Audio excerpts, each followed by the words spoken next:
we impose extra burden on the masses. I feel your pain. Only humility will lead us to unity, and unity will lead us to peace. Go to the market and sell your products.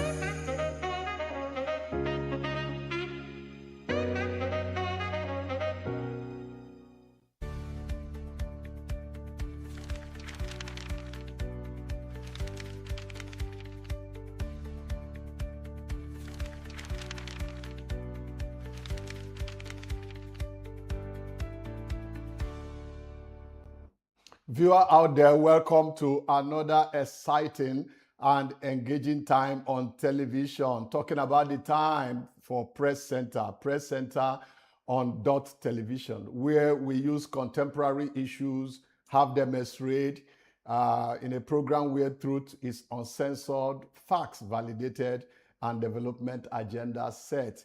And I remain your anchor person, Godfrey Obaka.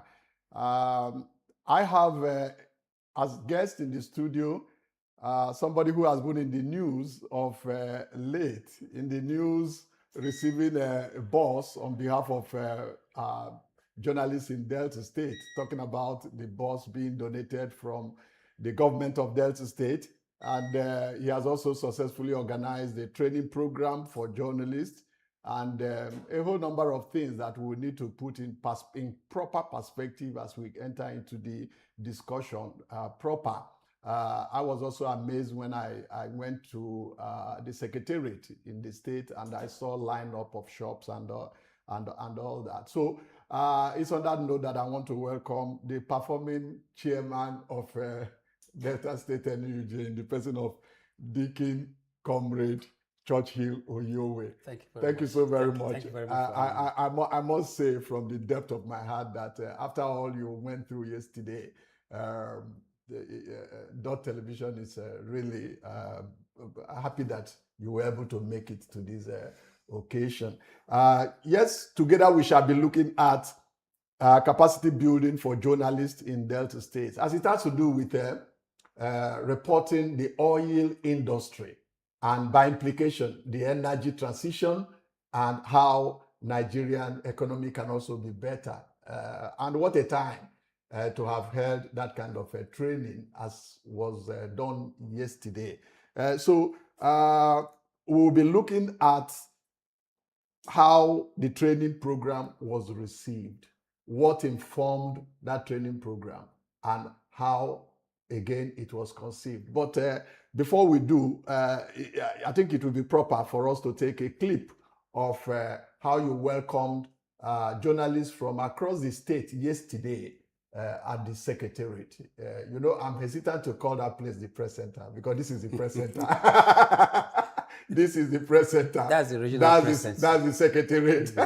So you're welcome to press center. Let's take the clip of how he welcomed journalists to the secretariat yesterday where the training took place. See,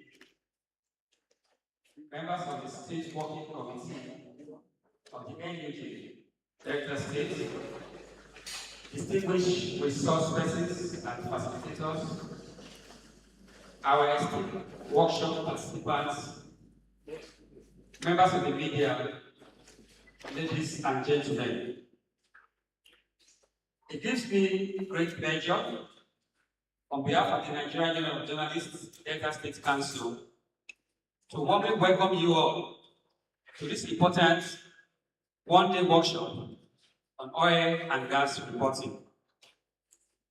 We are particularly delighted to partner with Chevron Nigeria Limited in organizing this capacity building program, which comes at a time when the oil and gas industry remains central to Nigeria's economy, energy security, and national development. As journalists, our responsibility goes beyond reporting events. We are expected to provide the public with accurate, balanced, credible, and well-contextualized information. This responsibility becomes even more critical when reporting an industry as technical, sensitive, and economically significant as oil and gas. Oil and gas journalism requires more than the ability to write a good story. It requires an understanding of the industry's value chain, regulatory framework, environmental concerns, community relations, energy transition, and complex economic issues surrounding the sector. It also requires a strong commitment to professional ethics, accuracy, and fairness. This workshop therefore provides an opportunity for us to strengthen our knowledge and sharpen our professional skills. We are confident that the lectures, interactive sessions, and practical discussions will equip participants with better tools for asking the right questions, interpreting technical information, and producing reports that are both informative and responsible. We wish to commend Chevron Nigeria Limited for its commitment to supporting professional development and constructive engagement with the media. We equally appreciate NNPC Limited and all the resource persons who have contributed to making this program possible. To our colleagues participating in this workshop, we urge you to take full advantage of this opportunity, ask questions, share experiences, and engage facilitators. The knowledge gained here should ultimately translate into better journalism and more informed public discourse on Nigeria's oil and gas industry. Let me reiterate that NUJ Delta State Council remains committed to continuous capacity building for journalists. We believe that a better trained journalist is better positioned to serve the public interest, and uphold the credibility of the profession. Once again, I welcome you. Okay, you're welcome back. That was a clip where the chairman, Delta State NUJ, was welcoming participants in a most significant capacity training program, capacity building program that was held yesterday. How was that training program conceived, and how was the sponsorship secured? Well, it's something that Chevron Nigeria Limited has been doing for about 15 years now. And it has been going around the country. And obviously, it's because of the role that company plays in the oil and gas sector in Nigeria. It's a significant role. And there's need for journalists who interface with the public to have concrete knowledge of the complexities in reporting oil and gas. Exactly. They've been doing it in some parts of the states, like in Warri. But we felt that it should also involve other journalists across the states. And so we wrote to them to extend that gesture to the state council, which they obliged.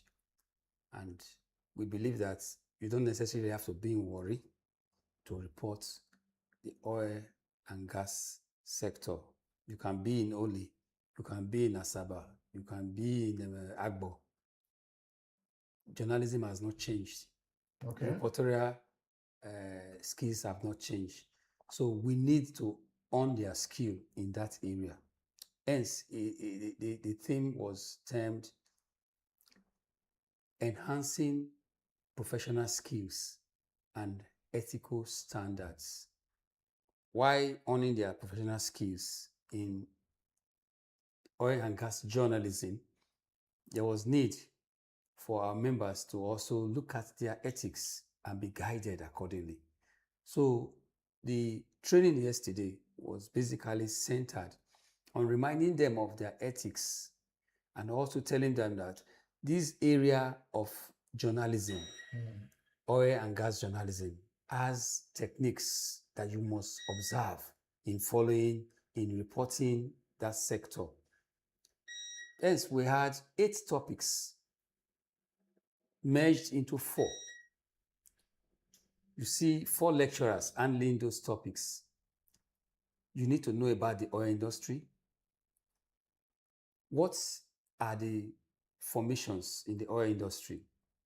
The composition, the players involved, from the IOCs to the local oil companies, to governments, to the regulators, to the communities. You need to know how they interplay.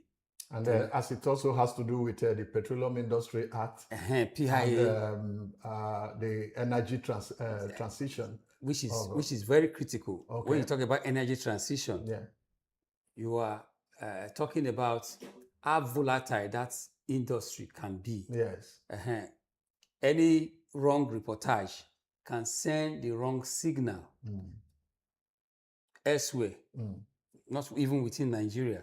So the reports that comes from that sector should be one that should not unnecessarily create tension while being responsible, while being independent editorially. So those were the things that the 55 beneficiaries of yesterday's workshop. Okay, those are some of the participants. Yeah. From the various media houses across Delta State. Yeah, I can see Mr. Benite there. One of the Okay, resource persons. that's Diego there. Okay. Former general manager DBS. Yes, Asaba. Lawrence Okpehu. This Lawrence Okpehu also. Of Cruise FM. Cruise FM. Okay, that's interesting. Edna Emeni. That's of and Pointer Igbekoyi, newspaper. Felix Igbekoyi. Okay, That's Dr. Patrick Edema. Edema. Of DOU. DOU. Dr. Edema. So of DOU. the group photograph with the sponsors, representative of the sponsors. Yeah. And so I think those footages there clarify to the extent to which it was received. So lecture conceived, date gotten, venue.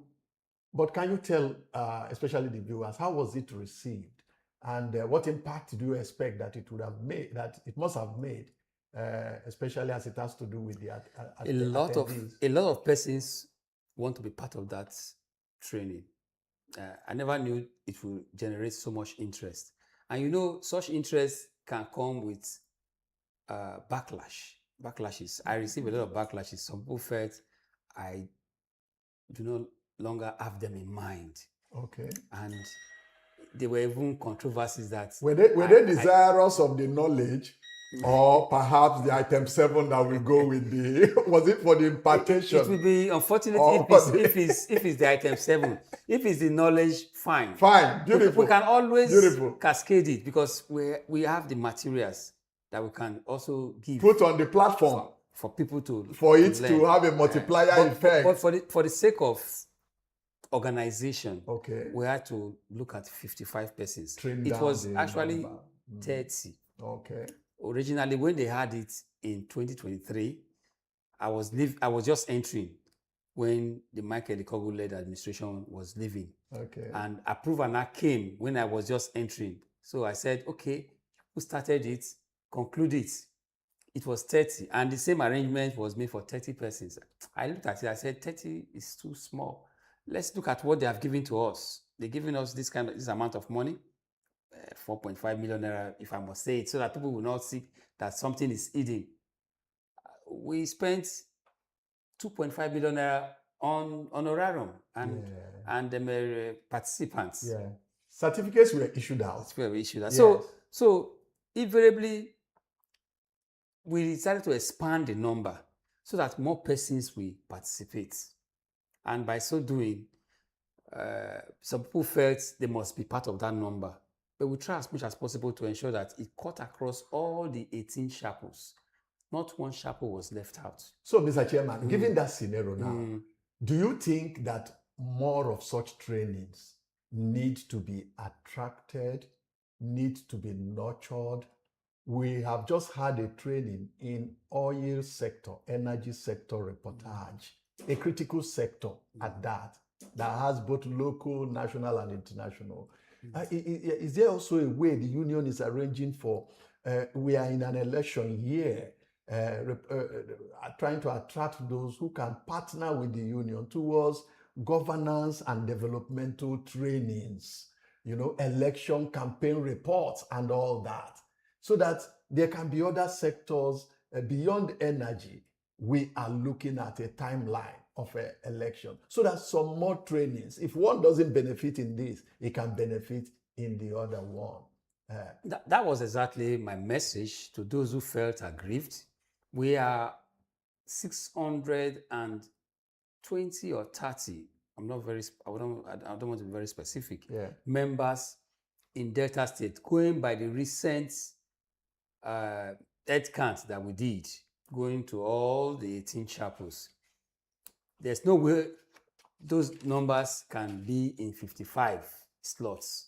So I've appealed to those who were left out, please don't feel aggrieved. It is going to be turn by turn. We have taken note of these persons. When we have similar training, we bring in fresh participants. Now, there's something you mentioned that is very key about elections. We believe that there should be another training because election is very key. So also another critical area that you have to be very sensitive when you are reporting. Exactly. We have made proposals, particularly to the state government, to see how we can train at least 200 journalists, so that when we are in the period of election, they will go there equipped with the requisite knowledge on how to know the do's and the don'ts of electoral reporting, election journalism. Let me use the word election reporting. So we hope to hear from the government. We cannot sponsor it ourselves. It's a huge project, and we want to believe that the government will come to our aid. At the end of the day, it is us that interface with the people. And if we interface well, the people are well informed. When you are well informed, then you make informed decisions. Okay. So we want to see a situation where journalists will play a critical role going into the 2027 elections, making sure that the people, as they make their decisions, they will be properly guided. That is one area I believe that we have taken steps to address. And hopefully that training will be coming up close to the election period so that the knowledge gained will still be fresh for practical implementation by our members. Yes, talking about the energy sector and how it is very critical, especially as it has to do with issues of oil, spillages, pollution, the Niger Delta and the Niger Delta region, and of course the communities, how the communities are involved and how it has affected the environment, especially now that the world is marching towards alternate generation of energy, talking about green energy, that will decarbonize the environment because of the climate change, the depletion of ozone layer and all those. If all those are put together, do you think that the oil companies who are exploring in Delta, especially in Delta State, are they really doing enough with respect to equipping the journalists to analyze issues? Talking of analysis of issues, President Obasanjo said he has given up hope on the refineries. Former president. And the current president says the refineries will come back, in spite of all that have been spent on turnaround maintenance that ended up not turning around anything. Then on the front burner, talking about presidential debate, subsidy, to be or not to be. These are all energy-centered issues.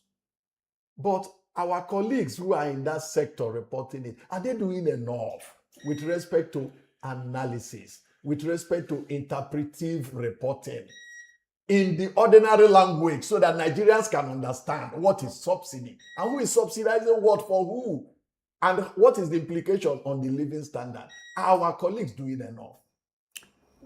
To be sincere with you, we cannot be said to be doing enough if we are limited in the knowledge that will guide us in making informed assessments.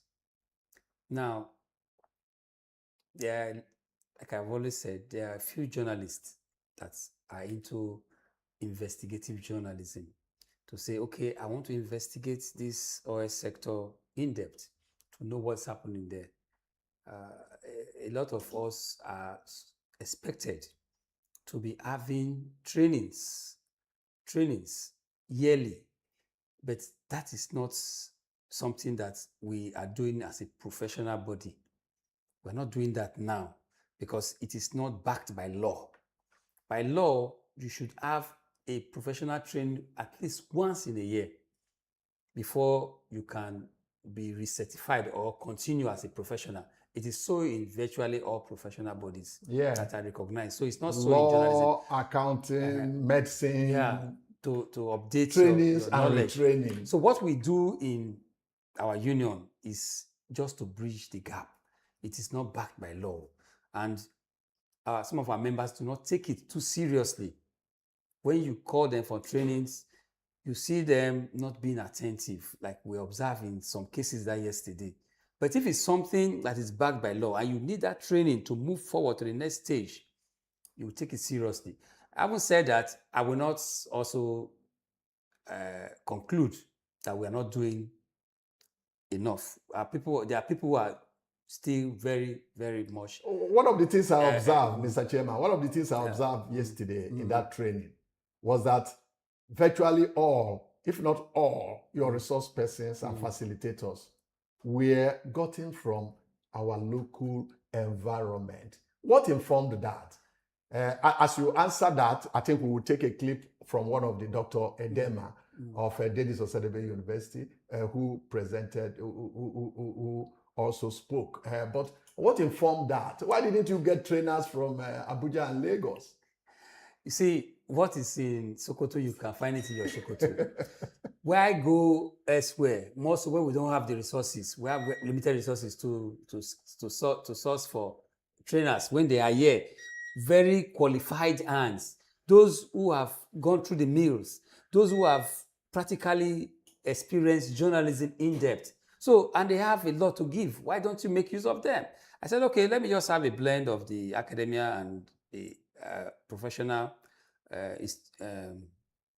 practical. Yeah, newsroom experience. Newsroom experience. Yes. That was why I brought somebody from the university, Dr. Patrick Edema, who happened to be my classmate in the university, first degree and second degree. Yeah. So I have a knowledge of his capacity, and I believe his capacity is more than sufficient for our people, and he did not disappoint.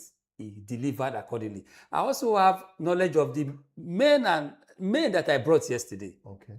High capacity. Yeah. People who are newsroom gurus. Yeah, perhaps we can take a clip of Dr. Edema. Okay. Dr. Edema, a mass comm, a PhD holder in mass communication, head of department of Dennis Osadebe University. Media studies. Yeah, media studies. Yeah. Yeah, thank you very much. Like I said during the presentation, what is more crucial is that that sector is very volatile, very sensitive, and whatever is coming out from that sector is not something that you take for granted. So you must do due diligence to ensure that all stakeholders, including the communities, those who have shares, of course the regulators and other people who are concerned, their interests are also protected. But overall, the people particularly the impacted communities, they must have a sense of belonging. And so, what we actually looked at was to provide a roadmap that will shape practice in the oil and gas sector by journalists, because we know today that the sector is the live wire of the economy. So any error made, whether innocently or deliberately, is can damage the entire nation, and it will have ripple effects across the globe. So as journalists, we must ensure that we take into cognizance all the dynamics involved in reporting that sector. My pleasure. Yeah, thank you so very much. That was a demo. And I witnessed part of his lecture and the slide with which he presented. So, but how come that while the lecture was going on, perhaps there were some persons who were also outside, slightly distracted or something? That was what I was saying. I said, not many people will want to sit down attentively to hear the message. Is that in the nature of? It's not in the nature of journalists. It's because some of them have not come to understand that training that they have been selected to undergo is something that will impact on them. We are, as Nigerians, we show seriousness when we are coerced. If you need that knowledge to move to the next level, like it is in other professions like medicine, nursing, you will sit down there and be impacted. But there are just a few of them. The participation was impressive. But just a few of them just felt they are used to this Mr. kind of training. We'll come back to training issues. We'll come back to training issues. But within the time available to us, it does appear as if lines are falling for the NUJ in Delta State in pleasant places, as it is called. Not too long ago, the union received a bus donation from the number one citizen in Delta State. And it's also in the news that the secretariat is being solarized so that you don't have to depend on public power supply. And some of us who were there of late also saw the most experienced caterer, one of the most experienced caterers in Delta State, in Asaba. Permit me not to mention the name, being residents there. So it appears as if a whole lot of things are happening. I also saw some lineup of shops giving a commercial impetus and dimension to how do we explain that? How come all these things are happening about the same time? When we came on board, we came on board under a slogan called power, professionalism, openness, welfare, engagement, and resourcefulness. What you saw there can be categorized under what is termed resourcefulness. Okay. We don't believe in entering a place and leaving it, or the way we met it, or worse off. We believe in improving on the environment, so that after we have gone, people will say we left legacies behind. If you look, you also saw a place where they were playing snooker. Snooker, yeah. We built that place on BOT, build, operate, and transfer. And that place is there now permanently to shelter people who, in case we're having activities.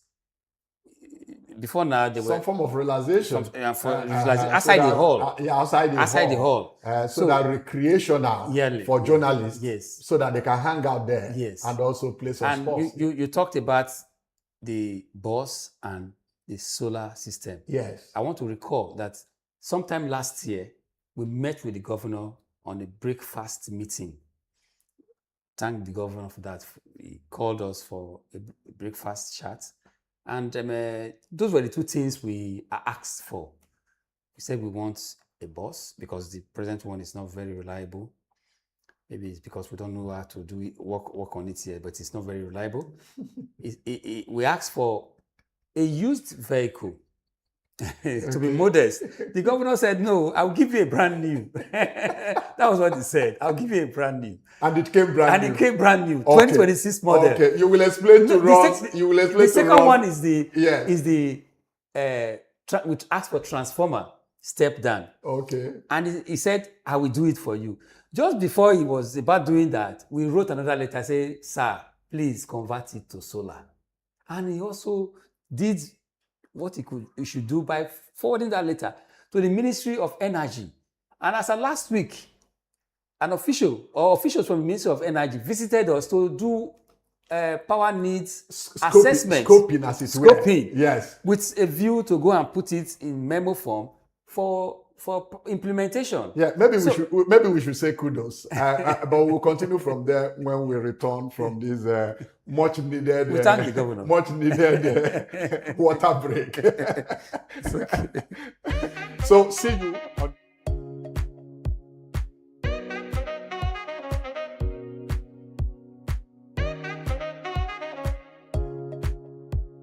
We impose extra burden on the masses. I feel your pain. Only humility will lead us to unity, and unity will lead us to peace. Go to the market and sell your products.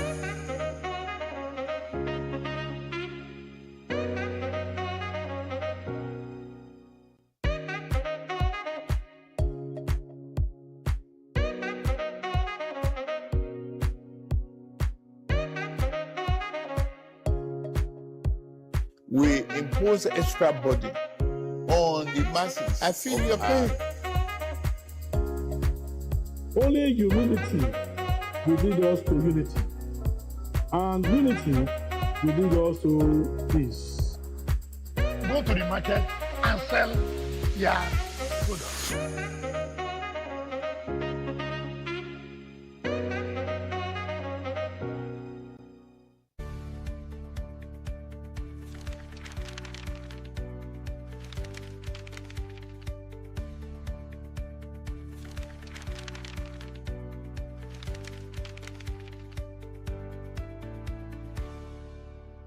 You're welcome back to Press Center on Dott Television. I still have the amiable performing chairman of NUJ in Delta State in the person of Deacon Comrade Churchill Oyowe. And before we went on that break, he was explaining to us the warm relationship existing between NUJ Delta State and the government of Delta State. And now that we are back, can we contextualize that relationship? That warm relationship? Does it have anything to do with the election year, or is it a case of a promise made and a promise being kept? Mr. Chairman. Definitely, sir. If the boss just came suddenly, people would have interpreted it to say it's because of the elections that we're approaching. He made this promise long ago, last year. And we have been following up with the provision, the steps leading to this provision. So it's not because of election. It's because the man is somebody that keeps his promise. Like I told you, we even asked for something modest. He said, no, I'll give you brand new. And it did come brand new. Okay. So we don't see it as a bait or as a gratification so that we will be malleable during the election period. The governor did what he should do convincingly because he knew that as the fourth estate of the realm, we needed that partnership to facilitate the job that we do as journalists. You understand? So it has no strings attached. That's what I can tell you. If it had come now, we would have said it's because of election. So we are most grateful to the governor. Besides that, I told you about the solar project. Solar project. They have come, they have done the scoping to know our needs, and the engineer, Egbuke, Dr. Egbuke, Engineer Egbuke, Andy Egbuke said in no distant time they will come for the installations. And we believe him because the governor has already given his words. And if the memo gets to him, he will do the needful. Now, beyond government, we too should be seen to be doing things for ourselves. That's lock-up shop you talked about is part of the short-term measure. We talk about developments, development generally. Ordinarily, we have plans to build a better structure because we have a land that has been annexed by an association that is close to us. Contiguous to the. And if we have that land, we can build a better structure. For our guests. You understand? But that one is by the wayside. We said for now, what we can do, let us see how we can increase our income, internally generated income. Yeah. And those shops there, when they start yielding us, as at today, it can give us 4 million naira yearly. So very soon that could give the union some firm footing, kind of. Yes. Okay. You can use that kind of money to organize training on your own. Like I told you, Chevron gave us 4.5 million naira. And if we can have such money, we can hold the training or have something to give to our members. And you were able to put together that array of veterans, experienced people in the profession to pass down knowledge to people who are still very active in the field. Yes. I think it's on that note that we want to take an appraisal of Lawrence Okpeho.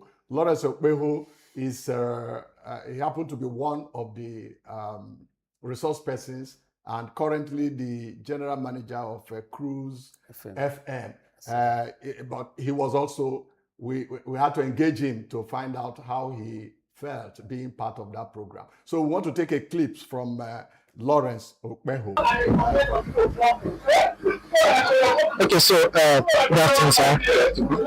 We just delivered a lecture on this World Day workshop organized by Chevron for journalists in Delta State.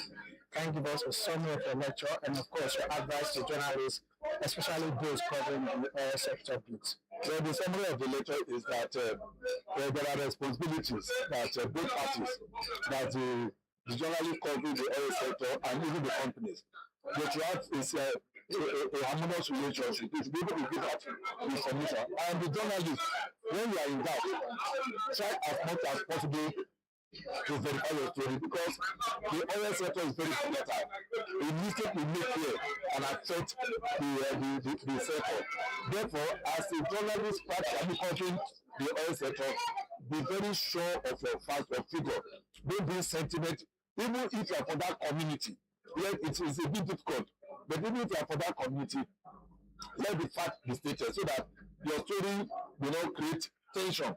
Instead, it will create a unity. And for the company should be objective, because we often see when incidents happen, that's when the oil company will tell us how much they are losing per day. But when there was no incident, they don't tell us how much they are losing per day. So they should be able to tell the public, this is what we are producing. You get it? And the host community will know that, yes, we are now on the same page. That is the summary of it.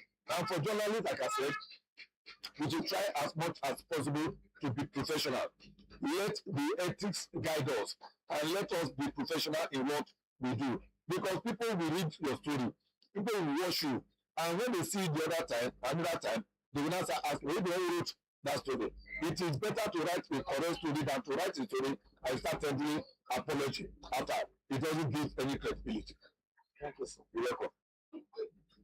You're welcome back. So you had to put together all those veterans in order to ensure that there is continuity of professionalism and reportage in a particular sector. There is an area of concern. More money seems to be coming to the state, generated from, FAC, they call it, from that same sector, oil, and they shared. But it does appear as if the more money is coming to the states and, of course, local government, the more the microeconomic indices are showing that poverty is looming larger and cost of living is getting higher. To what extent are our colleagues, journalists, holding government accountable with respect to interpreting these issues on how come more money available to government, but there is a paradox of poverty increasing in the land? Okay, that is a very bogus issue that you have raised. The government of the day has actually been receiving times 3 of what they used to, or even 4. In some cases, 5.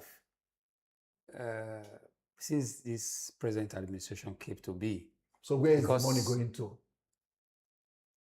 Now, one thing I know for sure that this present administration has come to solve all over the country is that the syndrome of owing salaries to workers have been addressed. No state is owing its worker salary. That is there. And you now see some level of competition among the states to meet up with Mr. Chairman, I'm coming. Mr. Chairman, you know we are the press center. Yeah. And here I am anchoring. Yes. Yes, they are paying salary. But what is the value, the worth of the salary? For somebody who is paid 70,000 naira, how many liters of fuel will that person use it to buy? For somebody who is paid 150, even 500,000, to what extent can that carry a family? Remembering also, Mr. Chairman, that for each worker, there are 10, 15 dependents. So in that context, let's talk to the issues the way they are. Now, look at when we are evaluating the issue you have and just raised attempting now. to hold governance accountable. I believe in the issues you have raised. Workers may appear to be 1% or even less of the population, but the people that depend on them can be as high as 50% of the population. You have a family, I have a family. The average worker has family that dependent. Those dependents are even the bigger number of persons that are of interest to us and should be of interest to governments, whether local government, state, or federal. But what we are saying is, your question is whether journalists are giving enough vent to these issues. Of course, I would say yes. If they are not giving enough vent, you will not be aware of it. One way or the other, we have reported criticisms of how these monies are coming in, but we're not feeling the effect. Journalists are the ones responsible for telling you that, okay, the monies are coming in, workers are being paid, development projects are going on here and there, but we're not feeling it. That means journalists are doing their job. So, but what I'm trying to say now is, irrespective of the fact that we are aware of the shortcomings in the face of huge resources that are going to the local government, the states, and the federal governments, there is the need to also appreciate that at least few things have been addressed. Okay. Few things have been addressed. So what we are saying invariably is this: we need an atmosphere of unbiased analysis of issues, balanced issues, so that the people will be properly informed of situations. Sometimes we know where we are coming from. Okay. A lot of things have happened in this country, and we don't expect that overnight the gap will be bridged. Developmental gap will be bridged. This is important we recognize that fact. And there are certain things you cannot do within 4 years. Nigeria was kneeling without a kobo, almost going insolvent. Mr. Chairman, At a time. Nigeria is still kneeling, and Nigeria is still borrowing. I know. I'm You giving you understand? analysis. So now you said we should be analyzing. Let's come back. Let's Okay, we'll come back. Let's come back to the training program. Okay.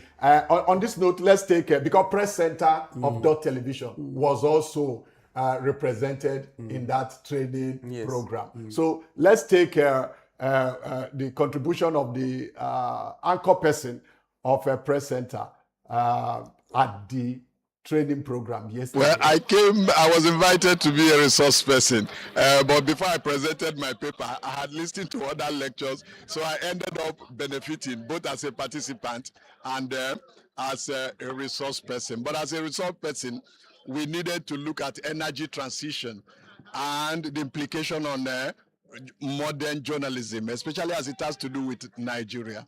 You know, we all do know that the issue of oil exploration, the issues of environmental degradation when there is pollution, all those, yes, they have both local implication, national implication, and of course, international implication.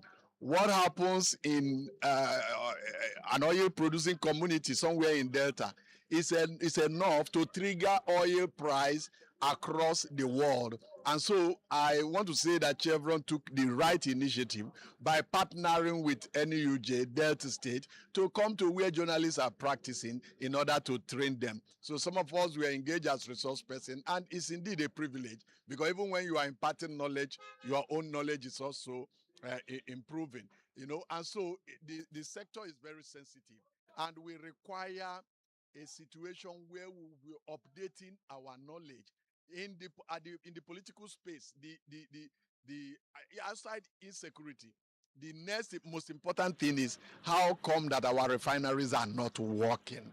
Then the issue of subsidy removal, which article has already brought up, and what are you subsidizing? Who are you subsidizing it for? So those are the dynamics, and the whole people that you expect to vote may not be able to understand these issues in perspective until we contextualize them as journalists, because we have a duty to educate, to inform, and of course to entertain. But in this circumstance now, we need to educate Nigerian people on the direction. It was a successful and robust outing for you, and impactful training program for our colleagues out there. When is the next edition being expected? Well, either for this form of training or electoral report, or when will Delta journalists be trained again, as we try to round up? Well, it can even be next month, if not October, certainly November. So we have engagements with different sectors. Okay. Like Nigerian Gas Infrastructure Company. Okay. We usually have a yearly training with them. We have had with Amnesty. Okay. And we're expecting that the state government will also look into our training proposal for 200 journalists to really arm them with the requisite knowledge to responsibly report. We look forward to that happening elections. And happening very, very soon. So viewer out there, it's on that note that we want to thank you for investing your time on Press Center at Dott Television. Our other exciting programs are coming, and please follow us on all our social handles. Dott is here for the heart of the matter, to analyze issues for you and ensure that Nigerian state gets better. Mr. Chairman, performing chairman, I can't thank you enough for creating time to come after all you went through yesterday. I thank you for this opportunity. Thank you so very much. Thank you very Thank much. you. Please, Thank whenever we call upon you, we will always That will be my appreciate your pleasure. presence.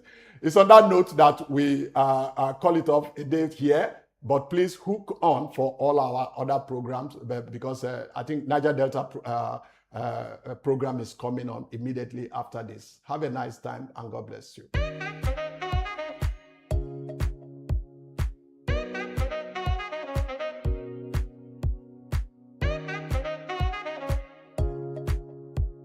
We impose extra burden on the masses. I feel your pain. Only humility will lead us to unity. And unity will lead us to peace. Go to the market and sell their products.